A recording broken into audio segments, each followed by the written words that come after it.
चिकित्सा शिक्षा मंत्री विश्वास सारंग क्या कह रहे हैं, सुनाते हैं आपको। ये इस उद्देश्य के साथ स्थापित किया गया है कि हम मोटे अनाज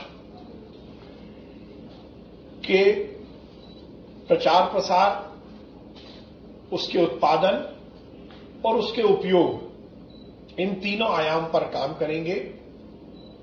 इस मिशन की अवधि 2023-2024 और 2024-2025 2 वर्ष के लिए रहेगी। इसमें किसानों को सहकारी और शासकीय संस्थानों द्वारा मोटे अनाज के बीज 80% सब्सिडी पर उपलब्ध कराए जाएंगे, जिसमें किसान ज्यादा से ज्यादा मोटे अनाज का उत्पादन करें।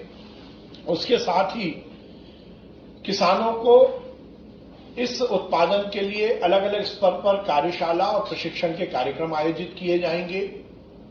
मोटे अनाज के वैल्यू एडिशन के लिए सरकार अलग से जन जागरण करेगी और ये सुनिश्चित करेगी कि मोटे अनाज जो किसान उत्पादित करते हैं उन्हें बड़े स्तर पर उसका आर्थिक लाभ भी मिल सके। मोटे अनाज की ज्यादा से ज्यादा लोगों में लोकप्रियता हो, उसके लिए आज माननीय मुख्यमंत्री जी ने इस बात के भी निर्देश दिए हैं कि सरकारी कार्यक्रमों में जहां भोजन की व्यवस्था रहती है उसमें यह सुनिश्चित किया जाए कि कम से कम एक डिश मोटे अनाज की हो। माननीय मुख्यमंत्री जी ने यह भी निर्देश दिया है कि मिड डे मील में हफ्ते में एक दिन क्या बच्चों को भी मोटे अनाज का भोजन उपलब्ध कराया जा सकता है, इस पॉसिबिलिटी पर भी विचार किया जाए।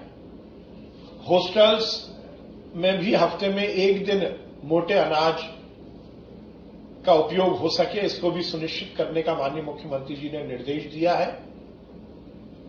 मध्य प्रदेश में हम मोटे अनाज के उत्पादन और उसकी जागरूकता के लिए अगले 2 वर्षों में वृहद रूप से कार्य करेंगे और इस मिशन के लिए अलग से लगभग 2325 लाख रुपए का प्रावधान भी रखा गया है, जो कि किसानों को बीज उपलब्धता के लिए, जन जागरण के लिए, यदि कोई वैल्यू एडिशन इन मोटे अनाज का करता है तो उसके लिए भी आर्थिक मदद सरकार की ओर हो सके, इसके लिए आज इस मिशन की घोषणा की गई और इसका अनुमोदन मंत्रिपरिषद में हुआ है।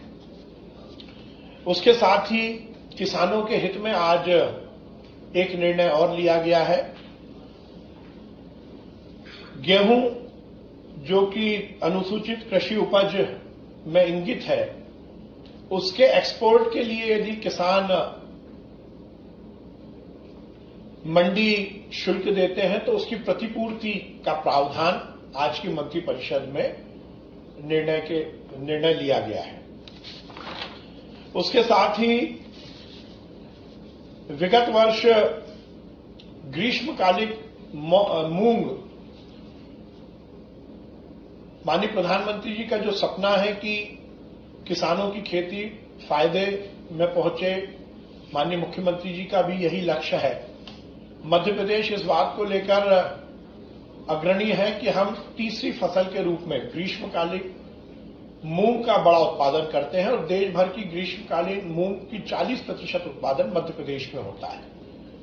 विगत वर्ष जो मध्य प्रदेश में ग्रीष्मकालीन मूंग का उत्पादन हुआ था, उसकी उपार्जन मार्कफेड द्वारा किया गया था, पर मार्कफेड से केवल 25% मूंग केंद्र सरकार द्वारा ली गई। बाकी 75% मूंग का विक्रय मार्कफेड द्वारा किया गया और उसमें किसानों के हित में, क्योंकि किसानों को अधिक लाभ मिल सके, उचित दाम मिल सके, इसलिए सरकार ने यह निश्चित किया था कि किसानों को ज्यादा से ज्यादा फायदा मिले। उस निर्णय के कारण मार्कफेड को जो आर्थिक हानि हुई है उसकी प्रतिपूर्ति सरकार द्वारा मार्कफेड को की गई है, जो किसानों के हित में एक सरकार का बड़ा निर्णय है। सुप्रीम कोर्ट ने विगत दिनों एक निर्णय दिया था कि ट्रांसजेंडर जो समुदाय है उसको भी पिछड़ा वर्ग में शामिल किया जाए। आज मंत्रिपरिषद ने यह निर्णय लिया है कि मध्य प्रदेश पिछड़ा वर्ग की सूची के क्रमांक 93 के उपरांत क्रमांक 94 में ट्रांसजेंडर को भी सम्मिलित किया जाए। उसके साथ ही हमारी सरकार लगातार सिंचाई की वृद्धि कर रही है और उसी का परिणाम है कि खेती के मामले में मध्य प्रदेश केवल आत्मनिर्भर ही नहीं हुआ है, बहुत सारी उपज में हमने हिंदुस्तान को लीड भी करना शुरू किया है। आज भी सिंचाई की बड़ी 2 योजनाओं की स्वीकृति मंत्रिपरिषद में हुई। उज्जैन जिले के महिदपुर विकासखंड के ग्राम डुंगरिया के समीप शिप्रा नदी पर यह प्रस्तावित है और इसमें लगभग 104 करोड़ रुपए की लागत से ये बनने वाला है। उसके साथ ही टिकटोली डिस्ट्रीब्यूटरी परियोजना के पुनरीक्षित प्रशासकीय स्वीकृति भी आज की मंत्रिपरिषद में दिया गया है।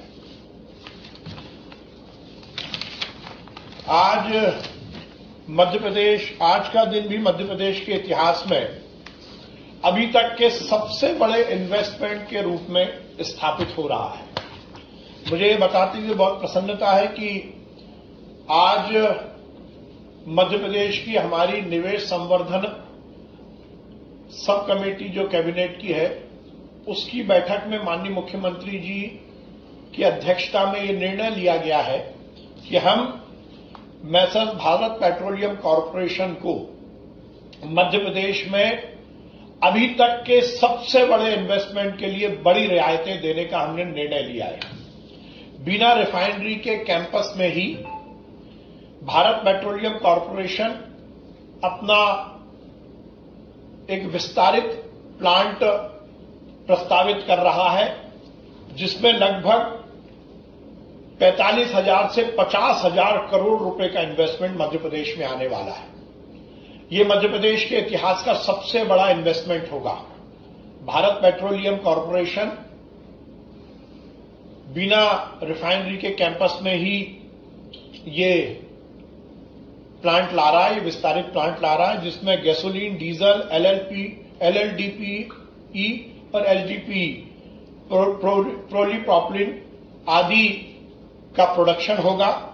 और जैसा मैंने बताया 45,000 से 50,000 करोड़ का इसमें इन्वेस्टमेंट होगा और प्रत्यक्ष और अप्रत्यक्ष रूप से लगभग 2 लाख लोगों को इसमें रोजगार मिलने की संभावना है।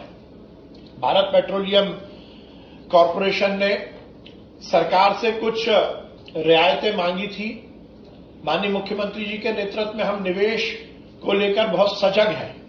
लगातार मध्य प्रदेश में निवेश आ रहा है और निवेश के लिए ये जरूरी है कि हम निवेश जो कंपनी कर रही है उसको कुछ रियायतें दें और हमारी सरकार की बहुत फ्लेक्सिबल नीति है और उसके तहत आज हमने निर्णय लिया है कि भारत पेट्रोलियम कॉर्पोरेशन को इस नए उनके वेंचर के लिए स्टेट जीएसटी में हम 15,000 करोड़ की 15 साल के लिए रियायत देंगे।